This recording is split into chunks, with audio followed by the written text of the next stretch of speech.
Thirunavaya Edakkulam GMLP സ്കൂളിൽ രക്ഷിതാക്കൾക്കായി ബോധവൽക്കരണ class സംഘടിപ്പിച്ചു. Farook training college principal doctor Muhammad Saleem ക്ലാസ്സിന് നേതൃത്വം നൽകി. മാറിയ കാലത്ത് കുട്ടിയും രക്ഷിതാവും തമ്മിലുള്ള ആത്മബന്ധം വളർത്താൻ എന്തെല്ലാം ഇടപെടലുകൾ നടത്താം എന്നത് സംബന്ധിച്ചായിരുന്നു ക്ലാസ്. തിരുനാവായ പഞ്ചായത്ത് അധ്യക്ഷ ദേവയാനി മാമ്പറ്റ പരിപാടി ഉദ്ഘാടനം ചെയ്തു.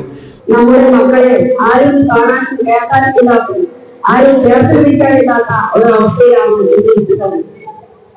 നമ്മുടെ മക്കളെ ചേർത്ത് പിടിക്കാൻ നമ്മളൊപ്പം നിന്ന് ഉള്ള സമയം കണ്ടെത്തി അവരുടെ വാക്കുകൾ കേട്ട് അവർക്ക് വേണ്ട സ്നേഹാസംഗീതം കൊടുത്ത് അവർക്ക് വേണ്ടുന്ന അവരെ ഏതെങ്കിലും നമ്മൾ ഒറ്റവരാക്കിക്കൊണ്ട് അവരോടൊപ്പം മക്കളായിക്കൊണ്ട് എന്നിരുന്നാൽ മാത്രമേ നമ്മുടെ കുട്ടികൾ നല്ല പ്രധാനാധ്യാപിക ഷാഹിന സ്വാഗതം പറഞ്ഞു. PTA അധ്യക്ഷൻ ജാഫർ അലി അധ്യക്ഷനായി. PTA ഉപാധ്യക്ഷൻ അബു താഹിർ, MPTA അധ്യക്ഷ സുലൈഖ, സ്റ്റാഫ് സെക്രട്ടറി ചിത്ര എന്നിവർ ആശംസകൾ അറിയിച്ചു.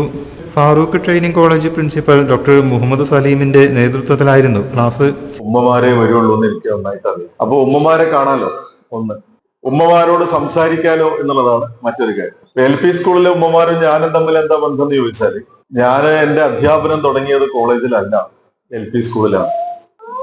ഈ കടങ്ങാത്തുണ്ടിന്റെ അടുത്തുള്ള ഇതേപോലെയുള്ള 1 മുതൽ 4 വരെയുള്ള ഒരു സ്കൂളിൽ ആണ് ഞാൻ എന്റെ അധ്യാപനം ആരംഭിച്ചത്.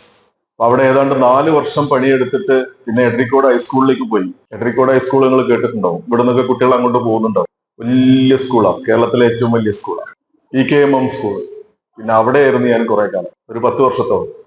അങ്ങനെ ഈ സ്കൂളിലെ ചാടിക്കളിയൊക്കെ കഴിഞ്ഞിട്ടാണ് എങ്ങോട്ട് പോയത്, കോളേജിലേക്ക് പോയത്. അപ്പൊ കോളേജിലേക്ക് പോയതോടുകൂടി പിന്നെ കോളേജിലെ പ്രൊഫസറായി, പിന്നെ പ്രിൻസിപ്പാളായി.